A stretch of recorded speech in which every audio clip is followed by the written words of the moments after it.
morning, Afghanistan is in the hands of the Taliban fully, ending America's longest war, which started in October of 2001 with these words.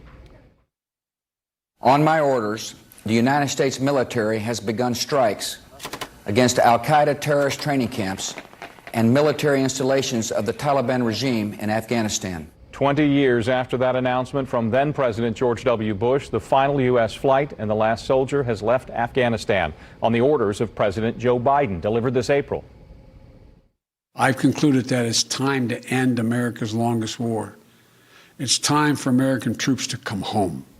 This afternoon, the president is set to speak to the nation. This morning, we're getting an idea of where things stand now in Afghanistan with the Taliban taking control. News 8's Hannah Mordeau is live at the War Memorial downtown. You're learning what happened just moments after Americans left.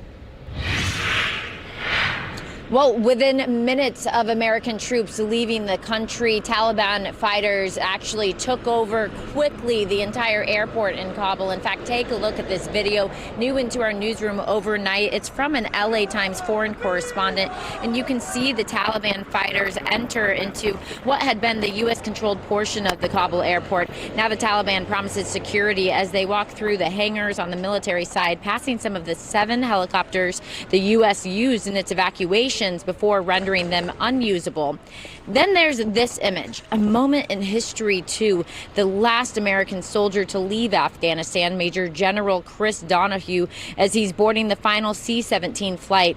Meanwhile, there are still Afghans hoping to flee the country. The U.S. military says since August 17th, they've evacuated more than 71,000 civilians from Afghanistan. The U.S. departure marks the end of a chaotic and at times bloody exit from the United States' longest war. Tonight's withdrawal signifies both the end of the military component of the evacuation, but also the end of the nearly 20-year mission that began in Afghanistan shortly after September 11, 2001.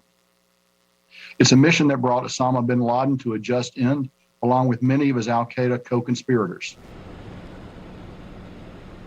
And President Joe Biden also issued a statement and tweeted that the past 17 days have seen our troops execute the largest airlift in U.S. history. They've done it with unmatched courage, professionalism, and resolve.